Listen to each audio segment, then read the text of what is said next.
Opening Statement of Lieutenant Colonel Alexander S. Vindman before the House Permanent Select Committee on Intelligence, the House Committee on Foreign Affairs, and the House Committee on Oversight and Reform, October 29, 2019. Mr. Chairman and Ranking Member, thank you for the opportunity to address the committees concerning the activities relating to Ukraine and my role in the events under investigation. Background: I have dedicated my entire professional life to the United States of America. For more than 2 decades, it has been my honor to serve as an officer in the United States Army. As an infantry officer, I served multiple overseas tours, including South Korea and Germany, and a deployment to Iraq for combat operations. In Iraq, I was wounded in an IED attack and awarded a Purple Heart. Since 2008, I have been a Foreign Area Officer specializing in Eurasia. In this role, I have served in the United States' embassies in Kiev, Ukraine, and Moscow, Russia. In Washington, D.C., I was a Politico-Military Affairs Officer for Russia for the Chairman of the Joint Chiefs, where I authored the principal strategy for managing competition with Russia. In July 2018, I was asked to serve at the National Security Council. The privilege of serving my country is not only rooted in my military service, but also in my personal history. I sit here as a lieutenant colonel in the United States Army, an immigrant. My family fled the Soviet Union when I was 3.5 years old. Upon arriving in New York City in 1979, my father worked multiple jobs to support us, all the while learning English at night. He stressed to us the importance of fully integrating into our adopted country. For many years, life was quite difficult. In spite of our challenging beginnings, my family worked to build its own American dream. I have a deep appreciation for American values and ideals and the power of freedom. I am a patriot, and it is my sacred duty and honor to advance and defend our country, irrespective of party or politics. For over 20 years as an active-duty United States military officer and diplomat, I have served this country in a nonpartisan manner and have done so with the utmost respect and professionalism for both Republican and Democratic administrations. Introduction. Before recounting my recollection of various events under investigation, I want to clarify a few issues. I am appearing today voluntarily, pursuant to a subpoena, and will answer all questions to the best of my recollection. I want the committees to know I am not the whistleblower who brought this issue to the CIA and the committee's attention. I do not know who the whistleblower is, and I would not feel comfortable to speculate as to the identity of the whistleblower. Also, as I will detail herein, I did convey certain concerns internally to national security officials in accordance with my decades of experience and training, sense of duty, and obligation to operate within the chain of command. As an active-duty military officer, the command structure is extremely important to me. On many occasions, I have been told I should express my views and share my concerns with my chain of command and proper authorities. I believe that any good military officer should and would do the same, thus providing his or her best advice to leadership. Furthermore, in performing my coordination role as a director on the National Security Council, I provided readouts of relevant meetings and communications to a very small group of properly cleared national security counterparts with a relevant need to know.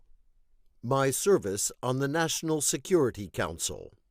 When I joined the White House's National Security Council, the NSC, I reported to Dr. Fiona Hill, who in turn reported to John Bolton, the National Security Advisor.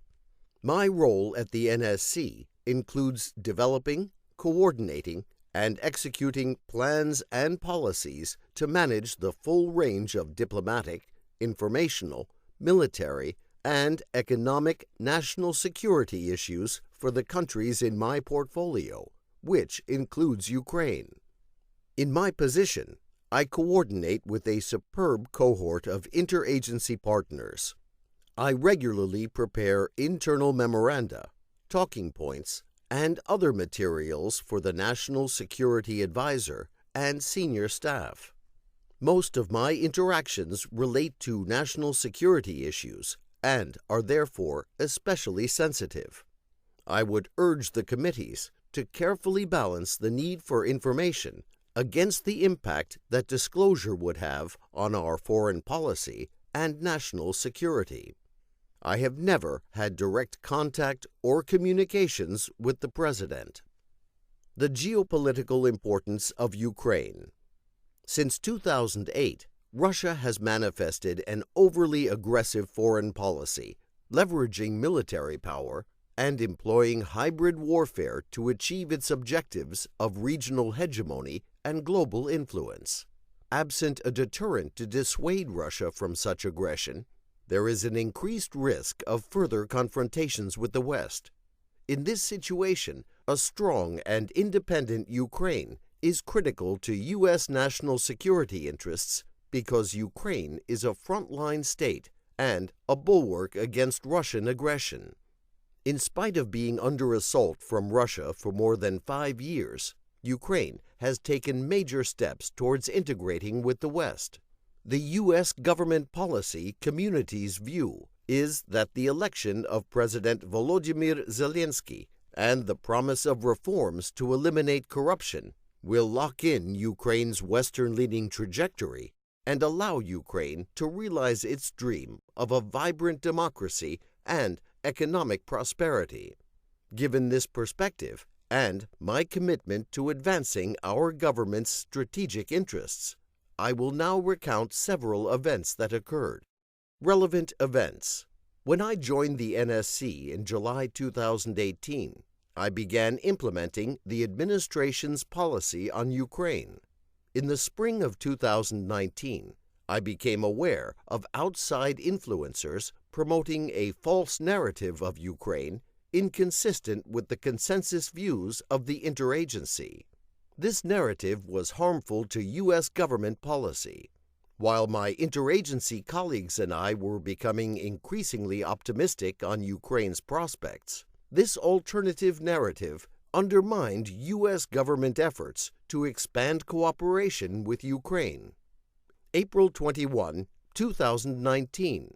President Trump calls Ukraine President Zelensky. On April 21, 2019, Volodymyr Zelensky was elected president of Ukraine in a landslide victory. President Zelensky was seen as a unifying figure within the country. He was the first candidate to win a majority in every region in the country, breaking the claims that Ukraine would be subject to a perpetual divide between the Ukrainian and Russian-speaking populations. President Zelensky ran on a platform of unity, reform, and anti-corruption, which resonated with the entire country. In support of U.S. policy objectives to support Ukrainian sovereignty, President Trump called President Zelensky on April 21, 2019. I was one of several staff and officers who listened to the call. The call was positive, and President Trump expressed his desire to work with President Zelensky and extended an invitation to visit the White House. May 21, 2019. Inauguration delegation goes to Ukraine. On May 21, 2019, I was directed by Ambassador Bolton and Dr. Hill to join the delegation attending President Zelensky's inauguration. When the delegation returned, they provided a debriefing to President Trump and explained their positive assessment of President Zelensky and his team. I did not participate in the debriefing. Alexander Daniluk, visit, July 10, 2019. On July 10, 2019, Alexander Daniluk, the Secretary of the National Security and Defense Council for Ukraine, visited Washington, D.C. for a meeting with National Security Advisor Bolton.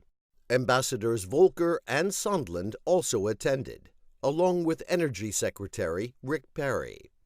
The meeting proceeded well until the Ukrainians broached the subject of a meeting between the two presidents.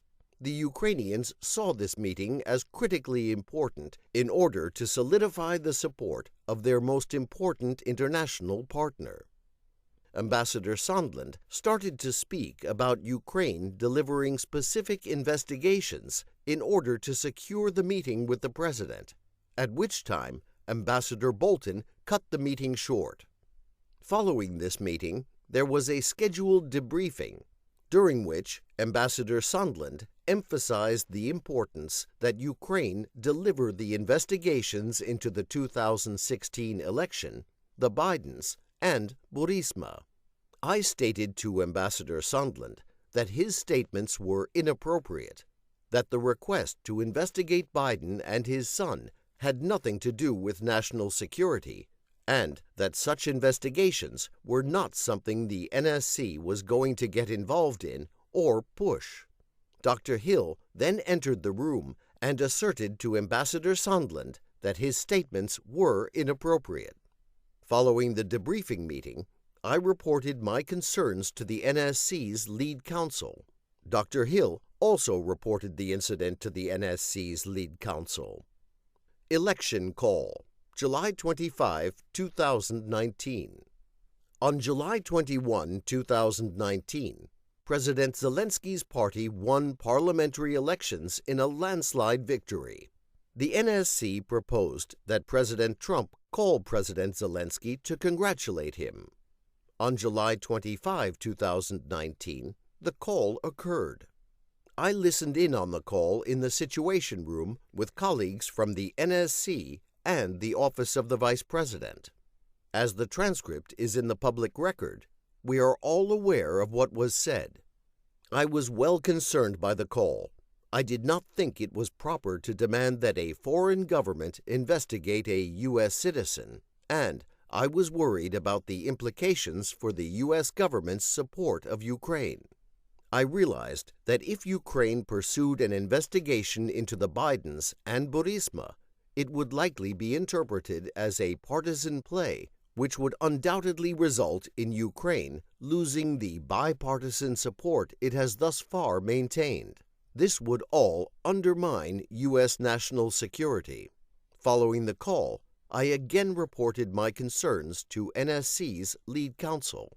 Conclusion: the United States and Ukraine are and must remain strategic partners, working together to realize the shared vision of a stable, prosperous, and democratic Ukraine that is integrated into the Euro-Atlantic community. Our partnership is rooted in the idea that free citizens should be able to exercise their democratic rights, choose their own destiny, and live in peace. It has been a great honor to serve the American people, and a privilege to work in the White House and on the National Security Council. I hope to continue to serve and advance America's national security interests. Thank you again for your consideration, and now I would be happy to answer your questions.